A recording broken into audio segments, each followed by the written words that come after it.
Bismillahirrahmanirrahim. Assalamualaikum warahmatullahi wabarakatuh.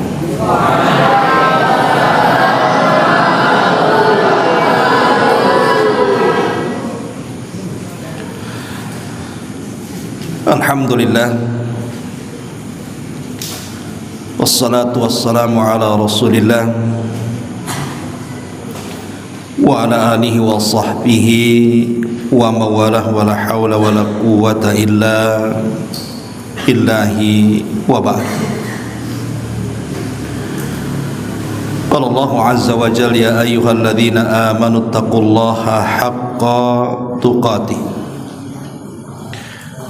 wa la tamutunna illa wa antum muslimun.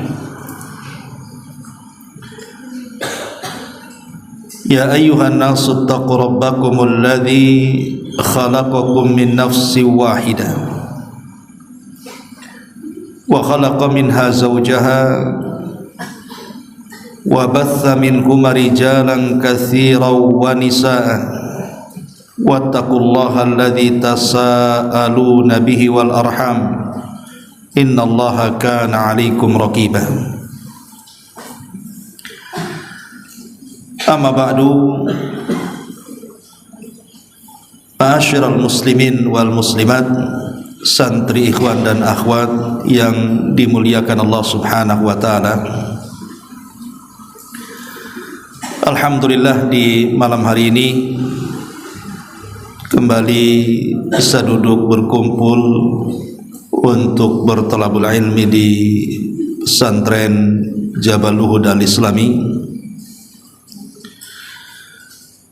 Dan malam ini kita akan membahas satu pembahasan tentang perjalanan ruh setelah kematian manusia. Jadi kita bicara tentang perjalanan ruh. Gimana? Sudah aktif belum? Di situ udah. Apa-apa, berarti terekam.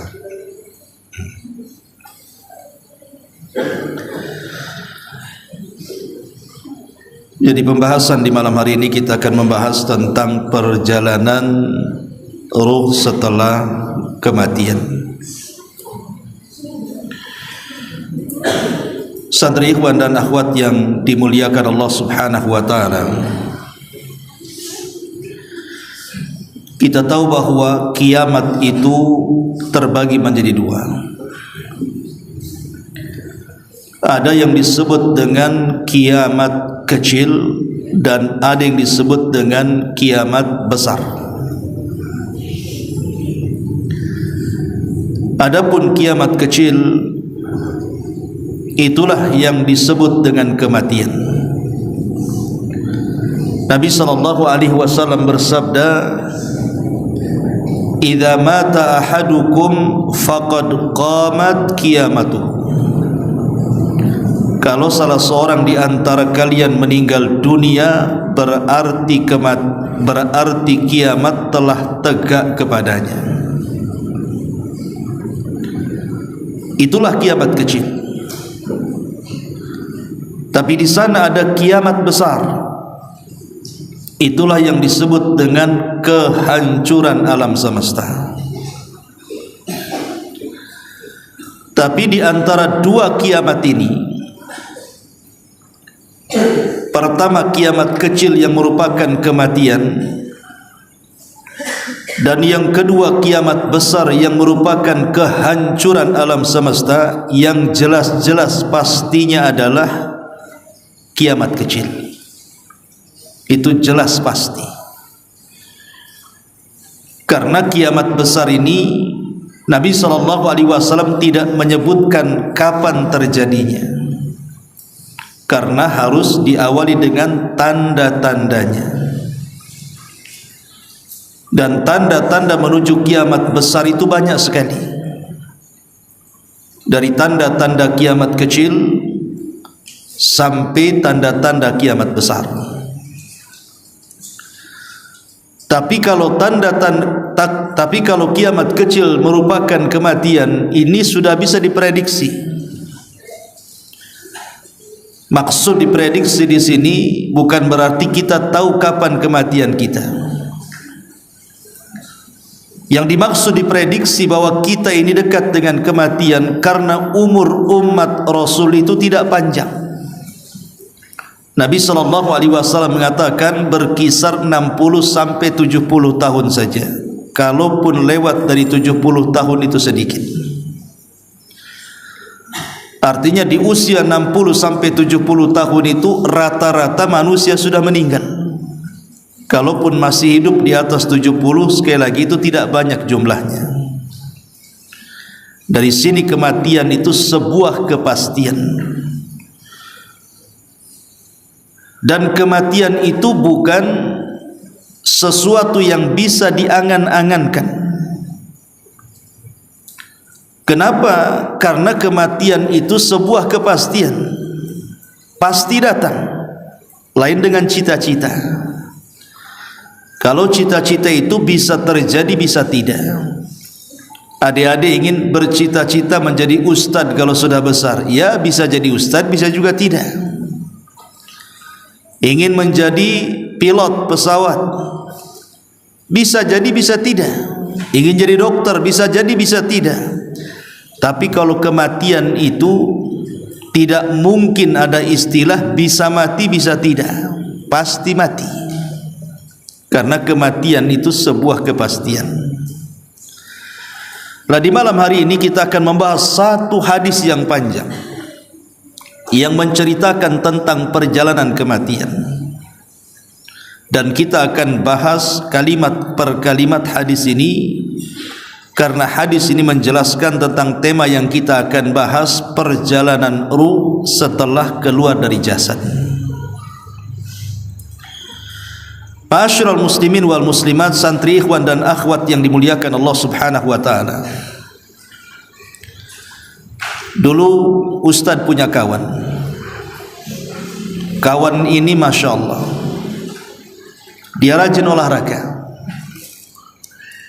Jadi hampir setiap hari dia olahraga. Bahkan terkadang juga selalu fitness, sehingga badannya kekar, badannya keras dan juga sehat. Tetapi qadarullah, tiba-tiba dia mengalami sakit di kepalanya, kemudian tumbang. Rupanya keesokan harinya ruhnya sudah dicabut oleh Allah Subhanahu wa taala. Dari sini kita tahu bahwa nampaknya ada orang yang sehat badannya, kuat juga fisiknya, bahkan boleh jadi jarang sakit dalam kehidupannya. Tapi kalau sudah datang ajalnya, maka tidak ada yang bisa menghentikan malakul maut untuk mencabut ruhnya. Karena kematian itu mendatangi siapa saja. Ada hadis yang panjang namanya hadis Bara ibn Azib radhiyallahu anhu. Hadis Bara ibn Azib radhiyallahu anhu. Hadis ini dikeluarkan oleh Imam Ahmad dan dihasankan oleh Syekh Abdul Muhsin Al-Abbad hafizahullahu taala. Di mana hadis ini menjelaskan kepada kita tentang perjalanan ruh. Jadi ketika jasad itu sedang dimandikan, kemudian setelah dimandikan dikafankan, kemudian setelah dikafankan disolatkan, kemudian setelah disolatkan diiringkan jenazahnya ke kuburan, kemudian dimasukkan ke lahat dan dipendam. Pertanyaannya, di mana ruhnya? Itu kan jasad yang sedang dibolak-balikan oleh para pemandi jenazah. Kemana jasad pergi? Ketika kemana ruh itu pergi ketika jasad itu dimandikan, kemudian disolatkan, kemudian dikafankan, kemudian dikuburkan? Ada di mana ruh itu yang lepas dari jasad itu? Inilah pertanyaan yang akan dijawab oleh hadis yang panjang ini. Kemana ruh ketika jasad sibuk difardu kifayahkan. Baik, kita akan bahas hadisnya. Ma'asyiral muslimin wal muslimat, santri ikhwan dan akhwat yang dimuliakan Allah Subhanahu wa taala. Sahabat Bara bin Azib radhiyallahu an berkata, "Kharajna ma'an Nabi sallallahu alaihi wasallam fi janazati rajulin minal Ansar." Kata Bara bin Azib, kami keluar bersama Rasul mengiringi jenazah salah seorang sahabat dari Ansar. Fantahaina ilal qabri, sampai kami pun sampai menuju tanah kuburan.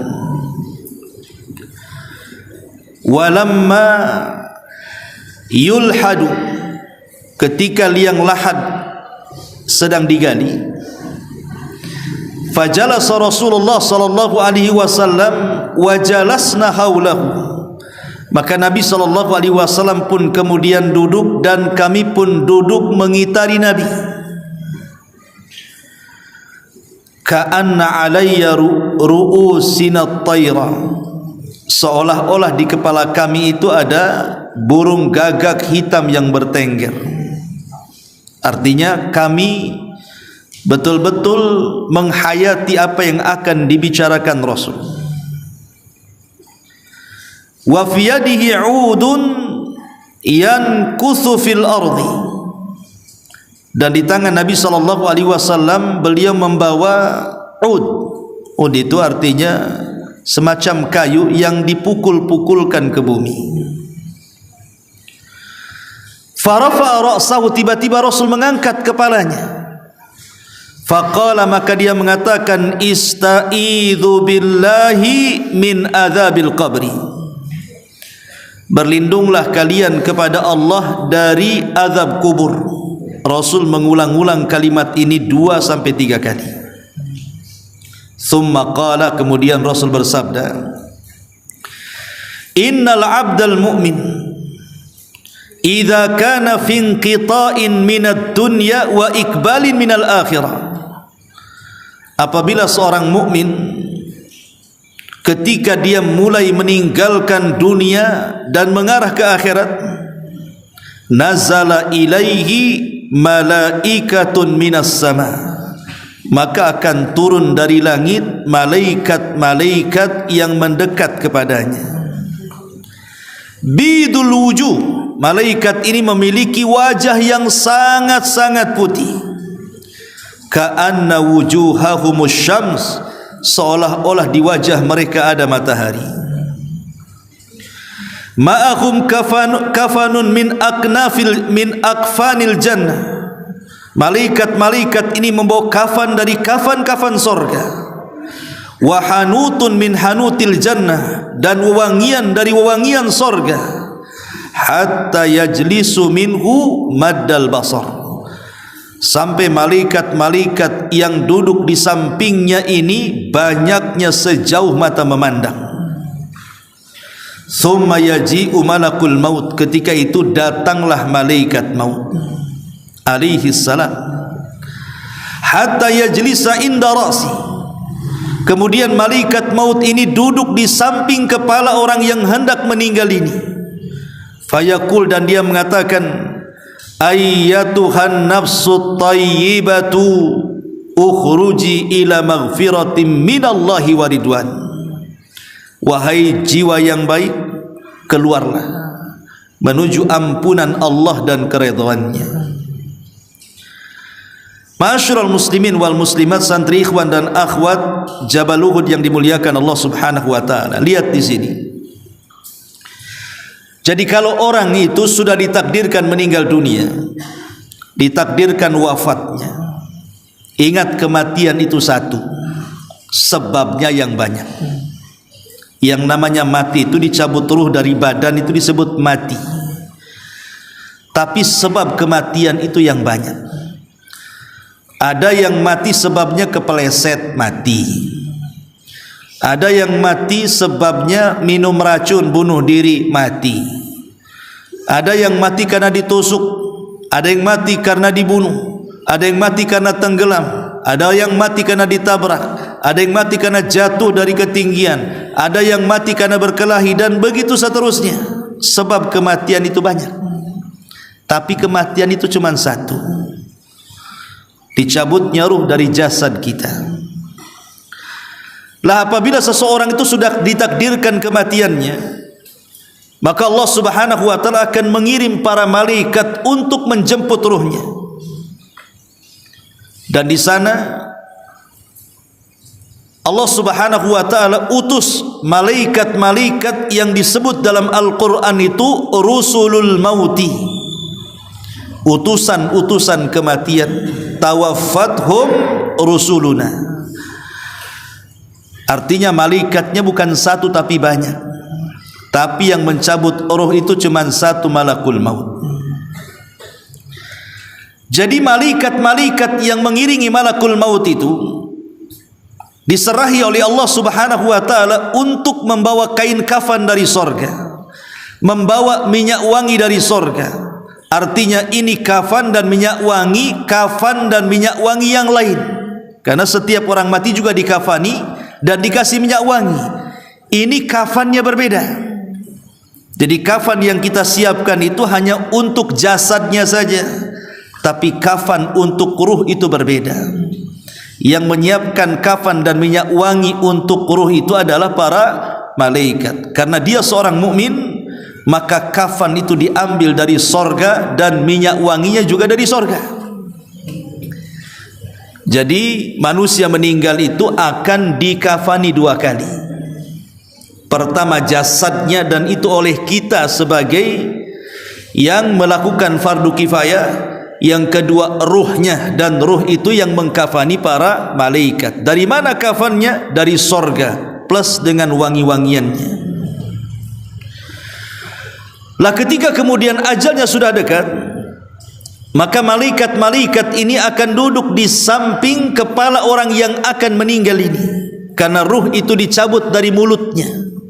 Jadi ruh itu keluar dari mulut kita, dimulai dari jari jemari tangan dan kaki keluar gitu ya, terus ditarik sampai ke tenggorokan.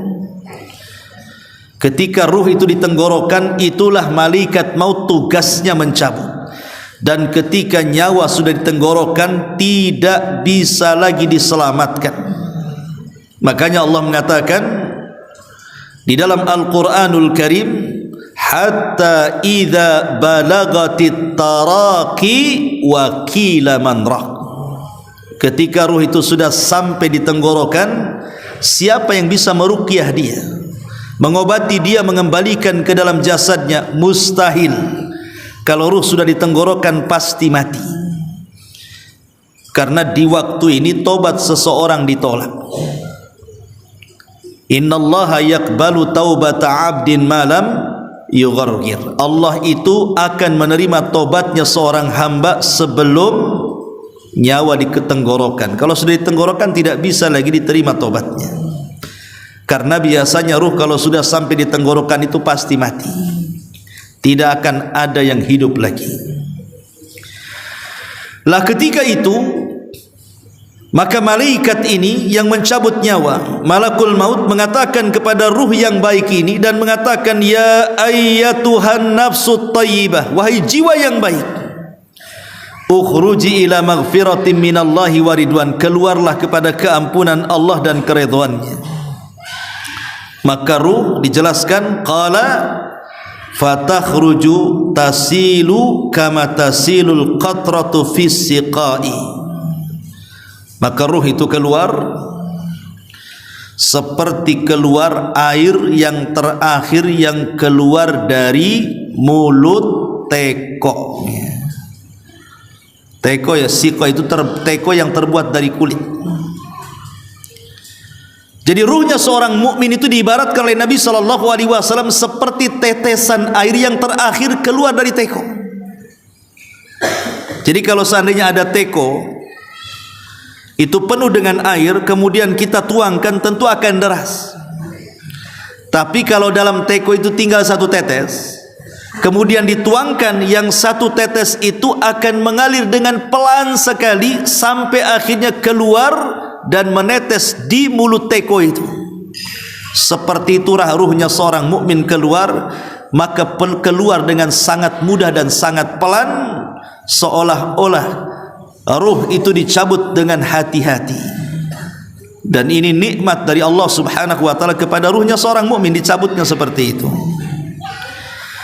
Fayakhudhuha fa idza akhadhaha, maka malaikat maut langsung mengambil ruh tersebut. Ketika malaikat maut sudah memegang ruh tersebut, lam yada'uha fi yadihi, maka tidak mungkin dibiarkan ruh itu di tangan malakul maut tarfata ain, walaupun sekejap mata, hatta ya'khudhuha, sampai malaikat-malaikat yang lainnya, utusan-utusan Allah, mengambil alih ruh di tangan malakul maut, kemudian diambil oleh mereka. Jadi tugasnya malakul maut hanya ngambil saja, sampai di sini tugasnya. Kemudian lebihnya diserahkan kepada Rasulul Maut, Rasul kematian. Fayaj'aluha fi dzalikal kafan, maka ruh itu kemudian diletakkan di dalam kain kafan dari sorga tersebut. Wa fi dzalikal hanut, dan diletakkan di atas wewangian yang sudah dibalurkan di atas kapan dari sorga itu. Wa yakhruju minha ka'atyabi nafhati miskin wujidat ala wajhil ardi. Tiba-tiba ketika ruh dikafankan dari kafan sorga, keluar bau yang sangat harum sekali dari dalam kain kafan itu. Ya, karena minyak wangi dari sorga. Apa yang terjadi? Qala fayas'aduna biha fala yamurruna ya'ni biha ala mala'in minal malaikati illa qalu ma hadar rughut tayyibu fayaqulu fulan ibnu fulan bi ahsani asma'ihi allati kanu yusammunahu biha fid dunya. Maka kemudian ruh ini diangkat oleh malaikat ke langit. Kita tahu bahwa malaikat itu tinggal di langit.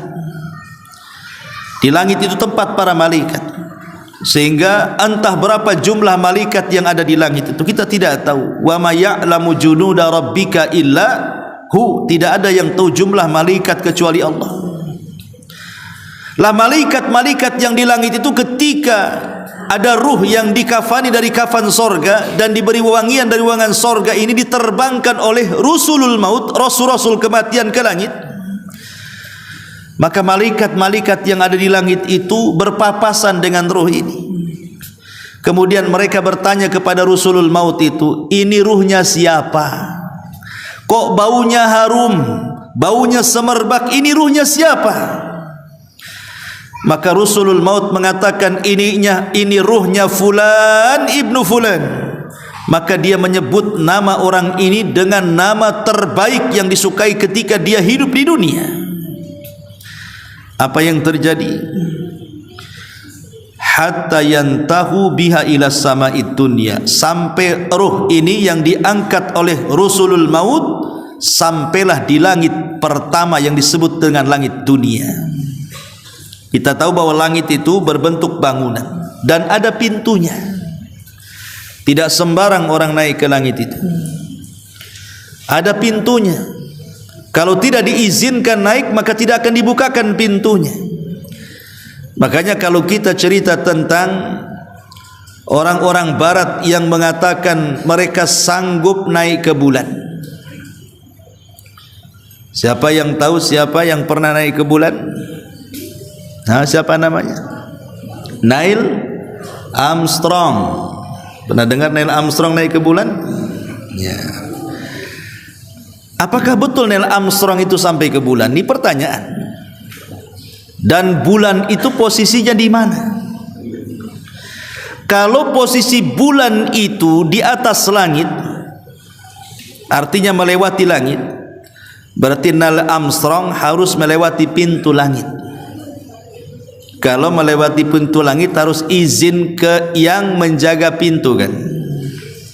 Seperti ruh yang diangkat ini, dia izin kepada malaikat penjaga pintu langit. Kemudian setelah diizinkan, kemudian naik ke langit kedua, kemudian minta izin lagi dinaikkan ke langit ketiga, dan begitu seterusnya. Kira-kira Neil Armstrong diizinkan nggak tuh? Ya. Apa Neil Armstrong kemudian bicara dengan penjaga malaikat? Assalamualaikum. Waalaikumsalam. Kata malaikat, siapa kamu? Neil Armstrong. Ngapain? Mau ke bulan. Mungkin mustahil, Neil Armstrong kafir. Mana bisa dia naik ke bulan? Itu kalau posisi bulan di atas langit.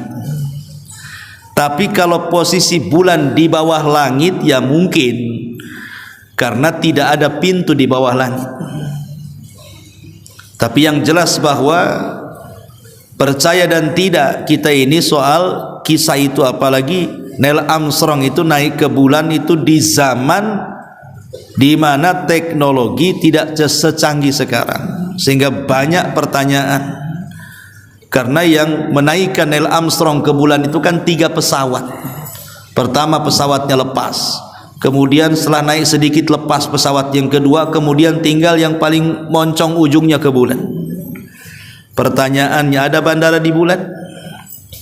Di bandara mana dia di bulan? Macam mana dia mendaratnya? Pertanyaannya lagi, macam mana dia baliknya? Ada yang jual pom bensin di situ kalau kehabisan bensin? Ya. Jadi banyak pertanyaan. Apalagi kemudian dia menancapkan bendera Amerika, rupanya benderanya berkibar-kibar. Mana ada di bulan oksigen? Berarti kan ini settingan di padang pasir nih. Kita tidak tahu, wallahu alam, soal benar dan tidaknya. Kemudian dengan bangganya pulang ke bumi membawa tanah dari bulan. Jangan-jangan di padang pasir kan gitu. Oke lah, itu cerita Neil Armstrong lah, benar tidaknya wallahu alam. Kembali kepada ruh ini. Akhirnya kemudian setelah ruh ini dinaikkan, fayastaftihuna lahu, mereka pun minta dibukakan pintunya. Fayuftahu lahum, maka dibukakan, karena yang naik itu ruhnya seorang mukmin.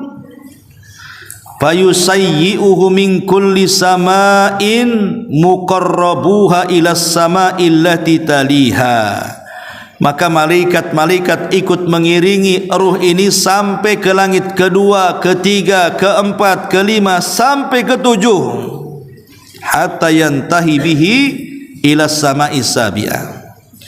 Ketika sudah melewati langit ketujuh, artinya sudah di atas tuh, ya.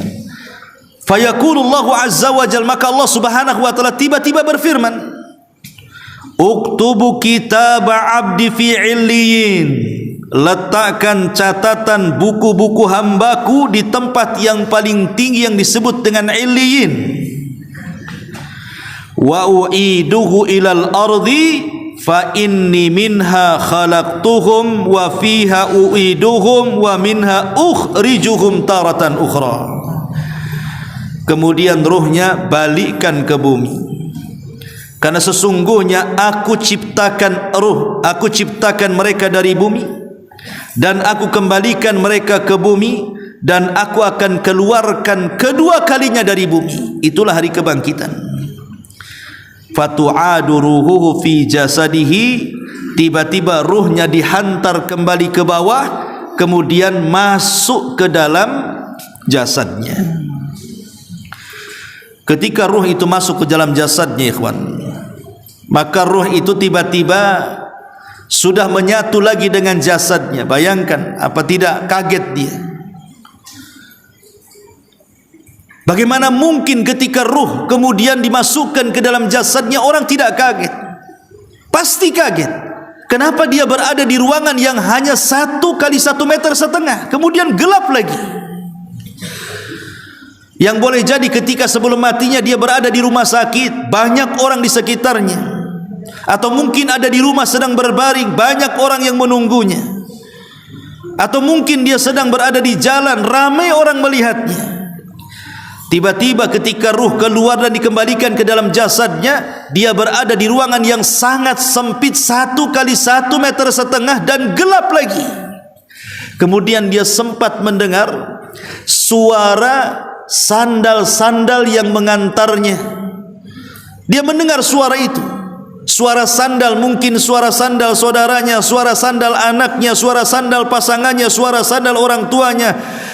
Sampai kemudian dia mendengar makin jauh, sampai akhirnya hilang suara itu. Ketika dia sudah tidak bisa mendengar lagi suara sandal penghantarnya, apa yang terjadi?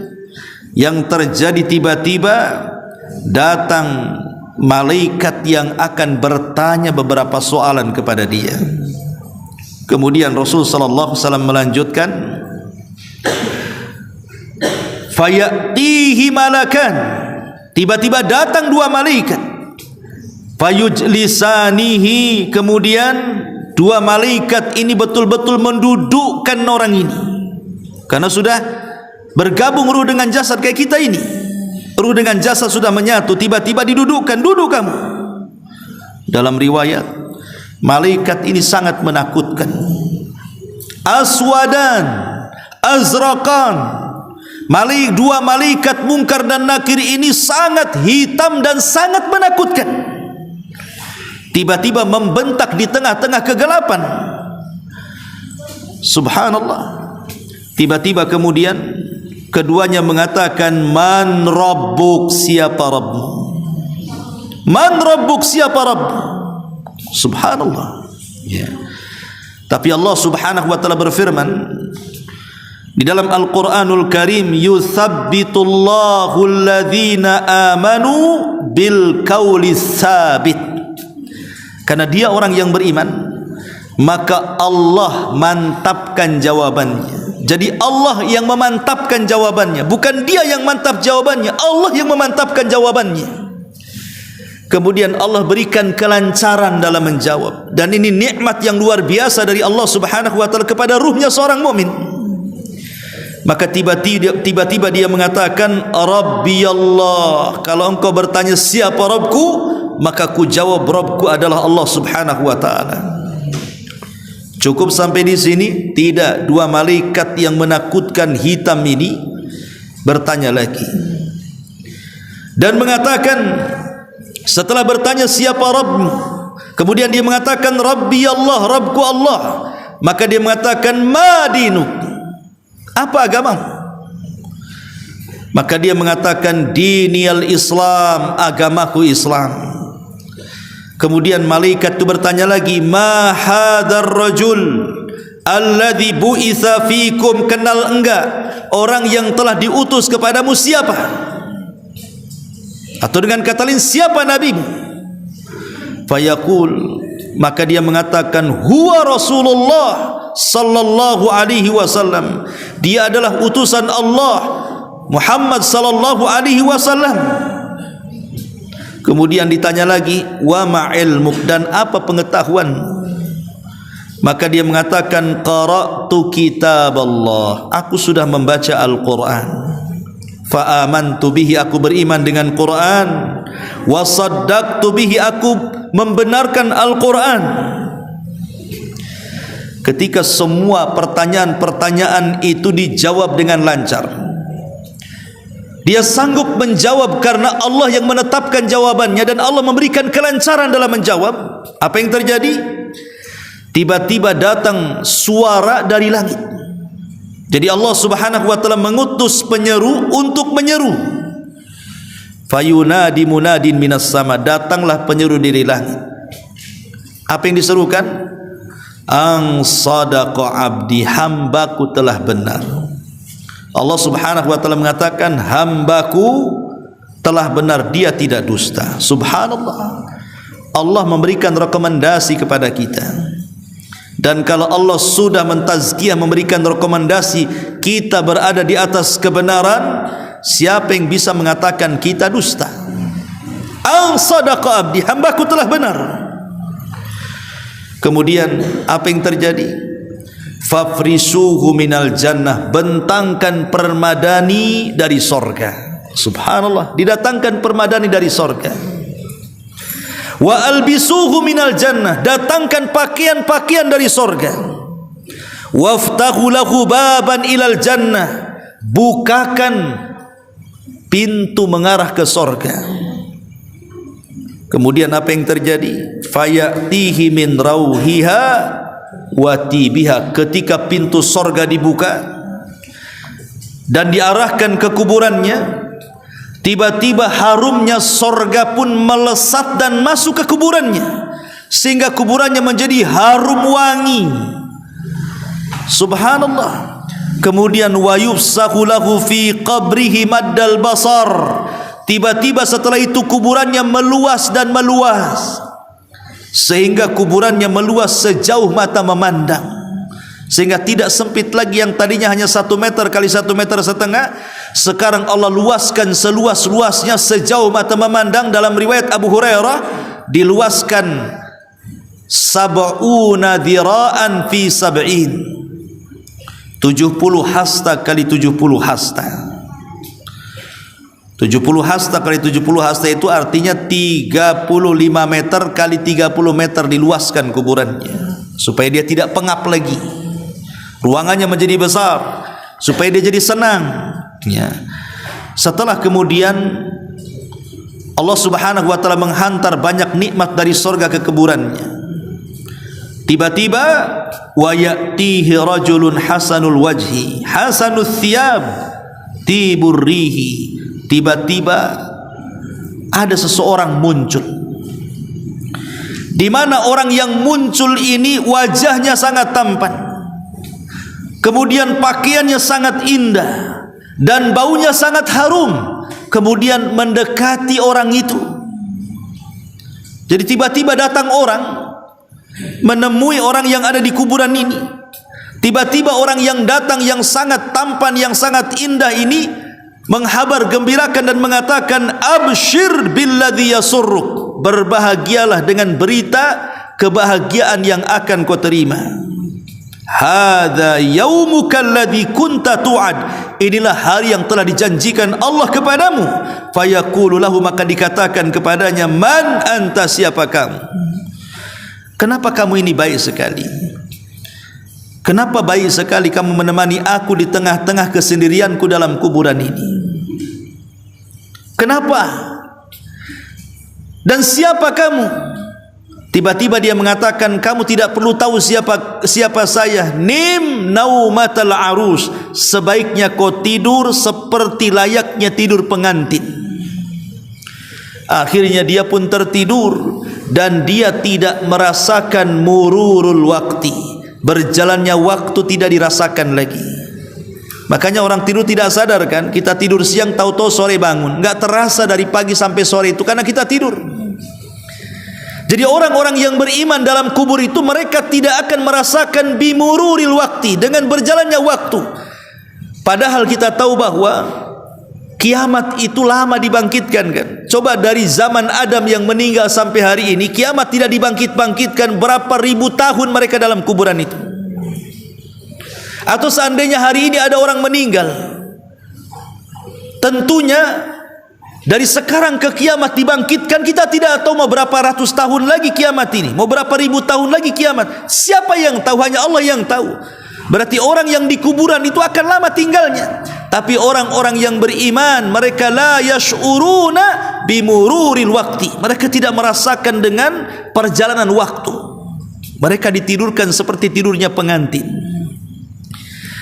Tapi setelah kemudian Allah Subhanahu wa taala perintahkan Israfil untuk meniup sangkakalanya, maka orang yang tampan, orang yang baik, orang yang indah, orang yang wangi ini tiba-tiba membangunkan, "Hei, bangun, bangun, bangun. Kau udah lama tidur." Kemudian dia bangun. Kemudian dia mengatakan, "Kamu ini siapa? Kok baik sekali menemani aku dalam tidurku, menjaga aku dalam tidurku."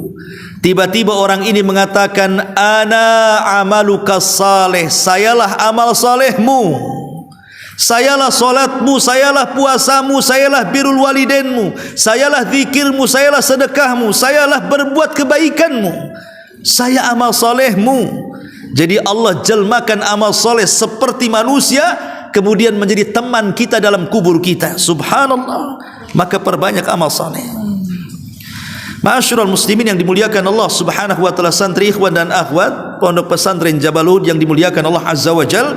Fayaqul, maka hamba ini mengatakan, Rabbi aqimis sa'ah hatta tarji'a ila ahli wa mali. Ya Rabb, kalau begitu segerakan tegakkan kiamat biar aku bisa kembali kepada keluarga dan hartaku. Dia menginginkan cepat dikiamatkan bumi. Ini kalau ruhnya orang yang beriman. Mari kita lihat bagaimana ruhnya orang kafir dan orang fajir, orang jahat. Qala, maka Rasul mengatakan, wa innal abdal kafir, sesungguhnya hamba Allah yang kafir, dalam riwayat hamba Allah yang jahat, yang fajir, yang fasik, idza kana fi inqita'in minad dunya wa iqbalin minal akhirah, apabila dia hendak melepas dunia dan menuju akhirat, nazala ilaihi minas sama malaikatun sudul wujuh ma'ahum masuhun fayajlisuna minhum maddal basar, maka akan didatangi malaikat dari langit, wajahnya sangat menyeramkan, wajahnya sangat hitam, kemudian mendudukkan dia, kemudian dia pun duduk di samping kepalanya, dan banyaknya malaikat yang mendatangi dia sejauh mata memandang, saking banyaknya malaikat yang datang kepadanya. Dan sebagian malaikat yang datang membawa kain kafan dari neraka. Jadi ruhnya orang jahat, orang fajir, orang fasik, orang kafir, maka telah disediakan kain kafan dari neraka. Ya, di dunia mungkin dikafani dari kafan dari pasar, tapi ruhnya justru diletakkan dari kafan dari neraka. Bayangkan kafan neraka seperti apa tuh, panas dan baunya. Summa yaji'u malakul maut, tiba-tiba datang malaikat maut, hatta yajlisa inda ra'si, kemudian duduk di samping kepalanya. Fayaqul, dan dia mengatakan, ya ayyuhan nafsul khabitha, hei jiwa yang buruk, ukhruji ila sakhati minallahi wa ghadabi, keluarlah engkau ke dalam kemurkaan dan kemarahan Allah subhanahu wa ta'ala. Keluar engkau, dipaksa dia keluar. Hei jiwa yang buruk, keluar engkau. Bayangkan kalau adik-adik santri ini berada di kelas, kemudian ustaz datang di luar kelas, kemudian kata ustaz, siapa yang mau uang 1 miliar? Keluar enggak? Keluarlah cepat-cepat. Tapi kalau yang memanggilnya, keluar, saya bunuh kamu, kira-kira keluar enggak tuh? Ya. Beda panggilan ruhnya orang yang beriman. Panggilan ruhnya orang yang beriman, hei jiwa yang baik, keluar kepada ampunan dan keridhaan Allah, makanya langsung keluar dengan pelan. Tapi kalau panggilannya, hei ruh yang jahat, hei ruh yang busuk, hei ruh yang jelek, keluar kepada kemarahan dan kemurkaan Allah, tidak mau keluar ruh itu. Ketika tidak mau keluar, inilah apa yang terjadi.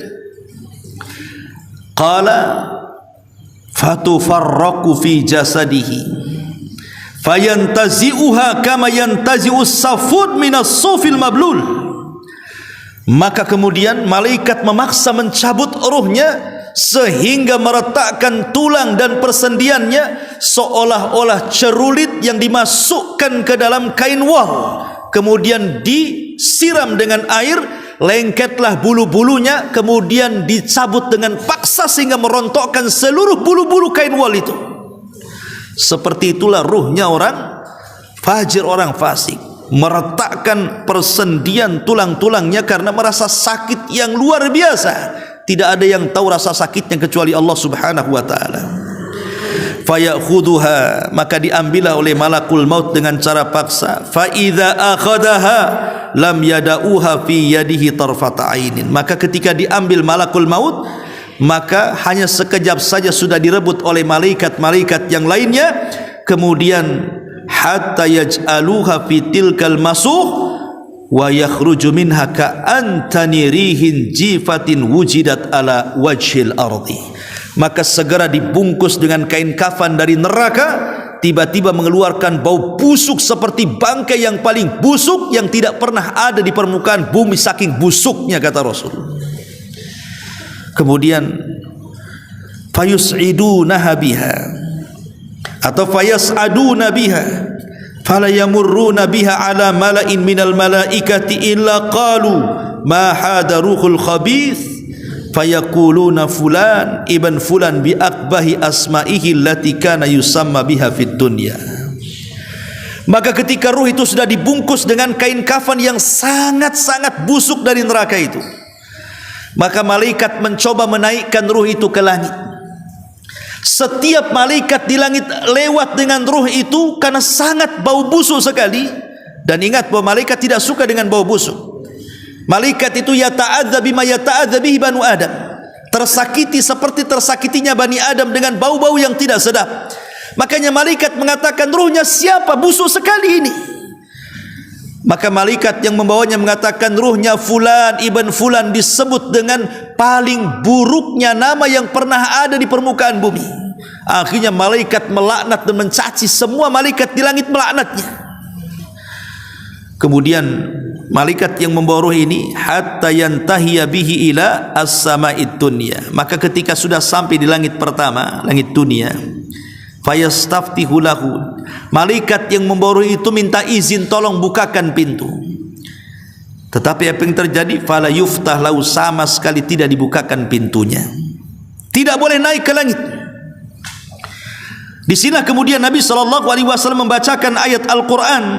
Kata Nabi SAW dalam surah Al-A'raf ayat 40 itu, la tufattahu lahum abwabus sama wa la yadkhulunal jannata hatta yalijal jamalu fi sammil khiyat.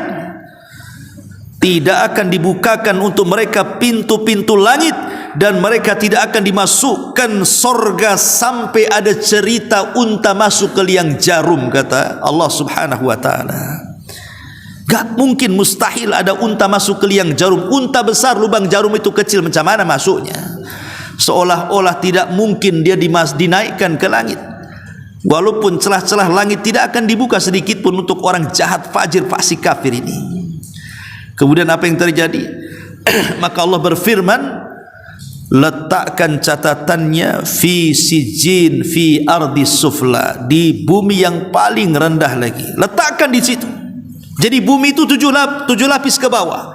Lah, di bawah lapisan ketujuh itu disebut sijin namanya. Letakkan di situ. Dan ruhnya tidak usah dibawa, kemudian lemparkan saja dari langit. Apa yang terjadi? Maka kemudian fatutrahu ruhuhu tarhan, maka ruhnya dilempar begitu saja.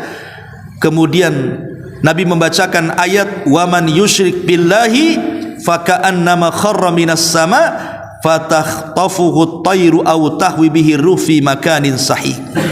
Dan barang siapa yang berbuat syirik kepada Allah, seakan-akan dia terjatuh dari langit kemudian disambar burung, atau terbang tertiup angin ke tempat yang jauh. Bayangkan, ruh itu dijatuhkan dari langit, kemudian menyatu dengan bumi, menyatu dengan jasad yang ada di bumi.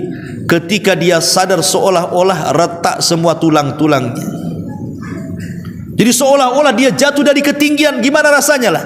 Coba umpamanya kita naik ke sini berapa meter, 15 meter atau 20 meter, kemudian sengaja kita menjatuhkan diri ke aspal atau ke tembok, itu rasanya gimana tuh?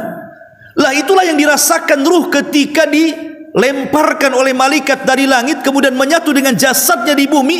Ketika dia sadar, seolah-olah sakitnya luar biasa, karena seolah jatuh dari ketinggian masalahnya. Subhanallah, ya. Kemudian fatu'adu ruhuhu fi jasadihi, ketika ruhnya sudah bersatu dengan jasadnya, dia kaget, berada di ruangan yang sempit 1 kali 1 meter persegi, kemudian gelap gulita lagi di situ, gelap. Dan dia mendengar suara terompah yang mengantarkannya semakin jauh, semakin senyap. Ketika sama sekali tidak mendengar suara terompah pengantarnya, tiba-tiba datanglah 2 malaikat dan mengatakan, man rabbuk, siapa Rabbmu? Dengan dibentak, siapa Rabbmu? Karena dia orang kafir, dia orang fasik, dia orang jahat. Allah tidak memberikan ketetapan jawabannya, dan Allah tidak memberikan nikmat kelancaran dalam jawabannya, sehingga dia hanya mengatakan la adri, la adri, aku tidak tahu, aku tidak tahu. Terus dia mengatakan aku tidak tahu. Fayunadi munadin, kemudian dikatakan lagi kepada dia, siapa nabimu? Lagi-lagi dia mengatakan, ha la adri, aku tidak tahu. Siapa agamamu? Lagi-lagi dia mengatakan, aku tidak tahu. Ditanya siapa Rabbnya, tidak tahu. Ditanya nabinya, tidak tahu. Ditanya agamanya, tidak tahu. Dan mengatakan, ha la adri, aku tidak tahu. Maka kemudian Allah Subhanahu wa taala mengatakan dari langit, an kadzaba abdi, hambaku telah berdusta. Hambaku telah berdusta. Fa afrisu lahu minan nar, bukakan neraka, arahkan ke kuburannya. Waftahu lahu baban minan nar, bukakan pintu neraka, arahkan ke kuburannya. Apa yang terjadi? Fayatihi min harriha wa sumumiha, tiba-tiba neraka itu membawakan hawa yang panas sekali ke dalam kuburannya dan membawa bau busuk yang luar biasa ke dalam kuburannya, seolah-olah dia berada di ruang sauna yang luar biasa panasnya, terbakar badannya. Dan setelah itu tiba-tiba Allah katakan, Rasulullah SAW katakan, wa yudayyaku alaihi qabruh, tiba-tiba kuburannya menyempit. Jadi kuburannya orang yang beriman meluas sejauh mata memandang, tapi kuburannya orang fasik, orang fajir, orang jahat tiba-tiba menyempit. Kemudian terjadilah apa yang disebut dengan dhaghtatul qabri, himpitan kuburan. Betul-betul kuburan dihimpit kepada orang ini. Apa yang terjadi? Hatta takhtalifa fihi adla'uhu, maka seluruh persendian dan tulang-tulangnya hancur remek karena himpitan kuburan itu. Wa ya'tihi rajulun qabi, setelah kejadian itu tiba-tiba datang seorang laki-laki yang sangat buruk rupanya, muntinuri, sangat busuk baunya. Kemudian dia mengatakan, abshir billadhi yasu'uk, bergembiralah dengan berita yang akan menyedihkanmu selamanya. Hadza yaumuka alladhi kunta tu'ad, inilah hari yang ditunggu-tunggu Allah untukmu. Kemudian dia pun menangis, tapi tidak ada yang bisa mendengar. Dia pun menyesal, tapi tidak guna penyesalan. Sampai Al-Quran mengatakan, dalam Al-Quran bagaimana penyesalan orang yang meninggal ini. Apa kata orang yang dalam kuburan? Dia mengatakan, laula akhartani ila ajalin qarib fa asaddaqa wa akum minas salihin. Ya Rabb, kalau aku punya waktu sesaat, kembalikanlah aku ke bumi, biar aku bisa bersedekah, biar aku bisa beramal saleh. Tapi Allah mengatakan tidak. Kalla innaha kalimatun huwa qailuha. Ketika dia mengatakan qala rabbirji'uni la'alli a'malu salihan fima tarak, kalla innaha kalimatun huwa qailuha wa min waraihi barzahun ila yaumi yub'atsun. Ketika dia mengatakan kembalikan aku ya Rabb, kembalikan aku ya Rabb ke bumi, kata Allah tidak mungkin, itu kata-kata dongeng kamu saja. Mustahil orang mati dikembalikan, karena sudah ada barzah, dinding yang memisahkan alammu dengan alam dunia, kata Allah. Maka ketika itu orang ini terus mencambuk, yang disebutkan dalam riwayat dia membawa gada, orang yang jelek rupa ini di tangannya membawa gada yang kalau dipukulkan di gunung Uhud itu amburadul dan hancur gunung Uhud itu. Bagaimana kalau dipukulkan di kepala orang ini? Kalau gunung saja bisa hancur, maka kemudian kepala orang bisa hancur. Maka orang ini bertanya, man anta, siapa kamu, kau datang menyiksa aku? Siapa kamu? Fawajhukal wajhu yaji'u bisyarr, wajahmu membawa keburukan kepadaku. Fayaqul, maka orang ini mengatakan, ana amalukal khabith, ana amalukal khabith, saya amal burukmu, sayalah zinahmu, sayalah judimu, sayalah mabokmu, sayalah ghibahmu, sayalah dustamu, dan begitu seterusnya. Disebutkan amal-amal keburukannya. Kemudian mendengar dia mengatakan seperti itu, maka dia takut kalau kiamat dibangkitkan tentu akan lebih buruk lagi kondisinya. Maka dia mengatakan, Rabbila taqimis sa'ah, Rabbila taqimis sa'ah. Kalau gitu ya Rabb, jangan kau tegakkan kiamat, jangan kau tegakkan kiamat. Karena dia tahu kalau tegak kiamat, neraka lebih buruk dibandingkan azab kuburan. Ma'asyiral muslimin wal muslimat, santri, ikhwan dan akhwat yang dimuliakan Allah Azza wa Jalla. Lihat dari sini perbedaan perjalanan ruh seorang mukmin dengan perjalanan ruh orang kafir dan orang fajir. Para ulama mengatakan bahwa peristiwa di kuburan itu ada 4 peristiwa. Yang pertama fitnah kubur. Fitnah kubur itu disebut dengan su'al malakaini, pertanyaan dua malaikat mungkar dan nakir. Setelah fitnah kubur terjadi namanya dhaghtatul qabri, himpitan kubur. Dan himpitan kubur ini semua akan merasakannya, tidak mukmin, tidak kafir, tidak bayi, tidak orang dewasa, tidak laki-laki, tidak perempuan, semua akan merasakan himpitan kubur. Makanya ketika kematian Sa'ad bin Mu'ad, pemimpin Aus, pemimpin Ansar, Rasul mengatakan saat kematiannya arsy Allah bergegar karena kematian Sa'ad. Kemudian 70.000 malaikat turun mengiringi jenazahnya. Kemudian kata Rasul, kalau ada orang yang selamat dari himpitan kubur maka Sa'adlah orangnya. Tapi Sa'ad tidak selamat dengan himpitan juga. Sampai ada bayi yang belum punya dosa dikuburkan dan Rasul mengatakan, lau naja la naja hadas sabi. Kalau seseorang itu selamat dari himpitan, yang harusnya selamat bayi inilah yang selamat, tapi si bayi juga tidak selamat. Jadi tidak ada yang selamat dari himpitan kuburan. Kalau fitnah kubur, pertanyaan dua malaikat, ada orang-orang yang tidak terkena pertanyaan. Ada macam-macam orang itu karena amalannya dia tidak difitnah kubur. Tetapi kalau himpitan kubur semua kena. Lalu kalau memang semua kena, apa bedanya mukmin dengan kafir? Al-Hafidz Ibnu Hajar mengatakan bahwa perbedaan himpitan Allah menghimpit orang-orang yang beriman dengan orang kafir dalam kuburannya itu, kalau himpitan orang kafir memang betul-betul akan meretakkan semua tulangnya, meretakkan semua persendiannya. Dia akan menjerit di mana seluruh binatang mendengarnya, kecuali tsaqalaini, manusia dan jin, tidak mendengarnya karena jeritan kesakitannya. Tapi orang yang beriman ketika dihimpit, atau bayi ketika dihimpit, maka itu ibarat seorang ibu yang sedang memeluk bayinya.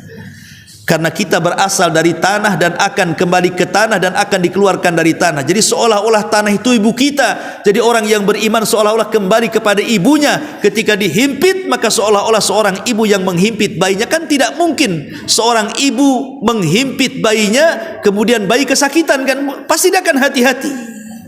Itulah bedanya himpitan orang yang beriman dengan himpitan orang-orang kafir.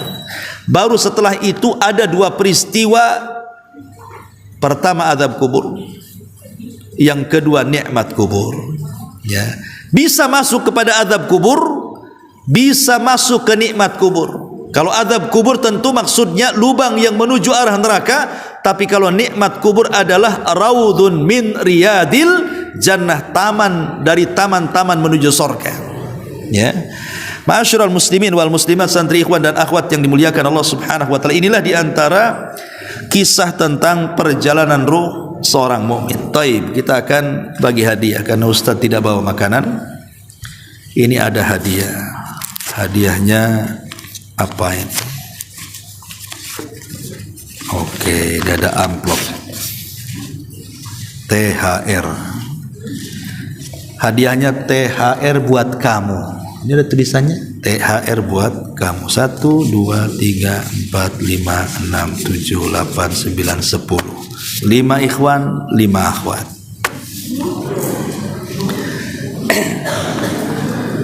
Ingat, kita SMP dulu. SMP dulu. Ikhwan dari SMP. Pertanyaan yang pertama, hadis yang barusan Ustaz sampaikan, hadis dari sahabat siapa namanya? Oh, yang paling dekat. SMP apa SMA?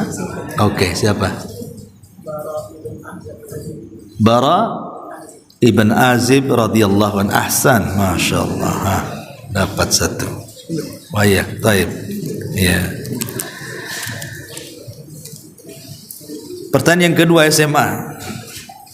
SMA.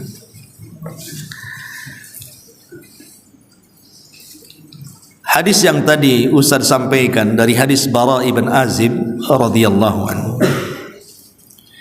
Di situ dikisahkan tentang ruh seorang mukmin. Ruh seorang mukmin.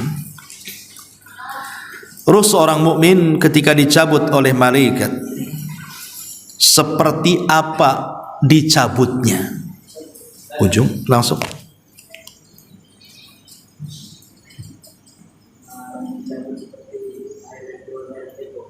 Ahsan, masya Allah. Sini. Ya.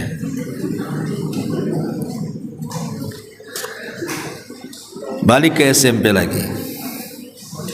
Perhatikan.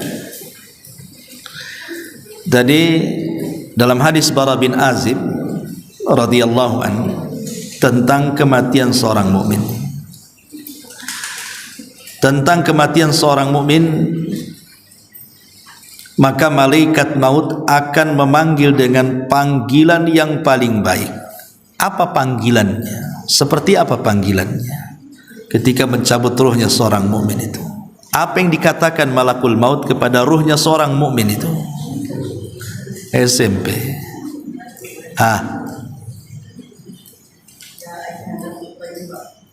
Ya ayuhan nafsut thayyibah, terus ukhruji ila maghfiratin waridwana. Taib, tidak apa-apa, sudah menyerempet-rempet jadilah. Ambil. Taib. Ya. SMA, dengerin SMA.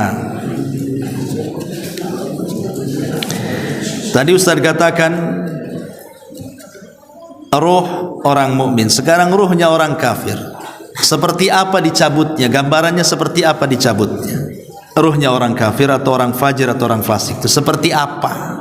Tadi ruhnya seorang mukmin seperti tetesan air yang keluar dari mulut teko. Sekarang orang kafir, fajir, seperti apa? Langsung. Fadhal.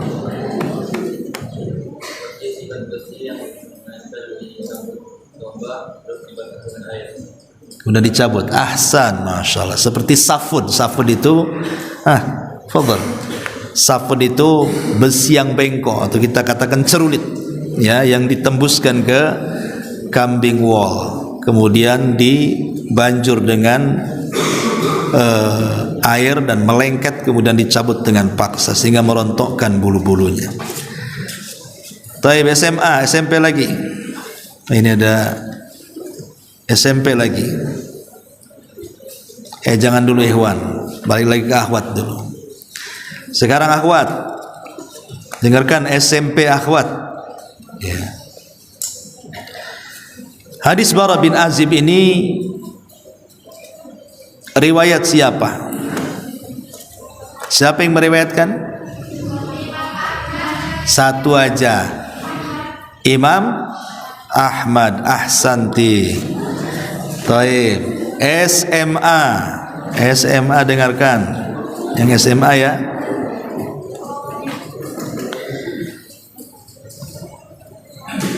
Ketika ruh ini naik ke langit, ruhnya orang kafir, orang fajir, dan tidak dibukakan sama sekali pintunya, maka Nabi SAW membacakan satu ayat. Surat apa itu? Surat apa ayat yang dibaca Nabi SAW ketika ruhnya orang kafir tidak bisa menembus pintu bumi, pintu langit pertama di dunia? Atau kalau tidak tahu suratnya, nama surat dan ayatnya, sebutkan bagaimana bunyinya.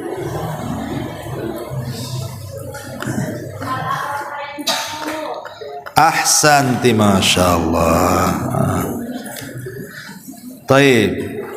SMP, balik lagi. SMP. Masih pertanyaan yang sama. Ketika ruh itu tidak bisa naik ke langit, kemudian ruh itu dilemparkan dari langit, Rasul membaca ayat juga lagi. Ayatnya bunyinya seperti apa?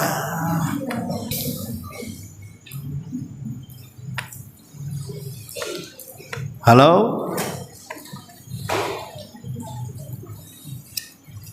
Bunyinya ayatnya seperti apa? Tidak tahu? Nggak apa-apa kalau tidak tahu. Ganti pertanyaan.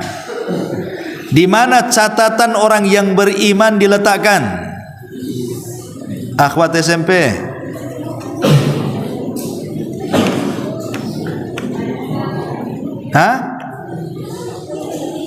Fil illiyin. Ahsanti. Yang SMA di mana catatan orang kafir diletakkan? SMA fi sijjin. Ahsanti, masyaallah. Balik ke ikhwan. Ikhwan SMP.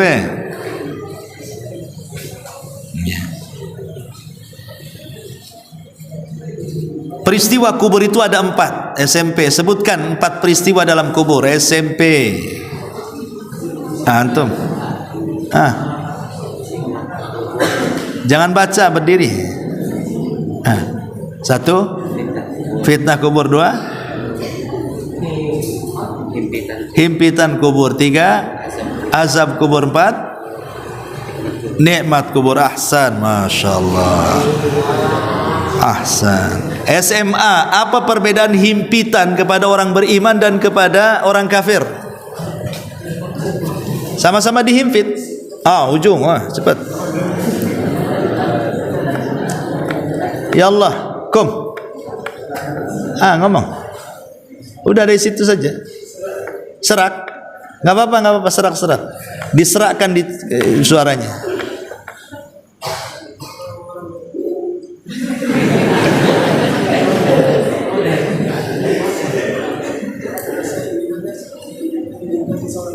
Ahsan. Kalau kafir?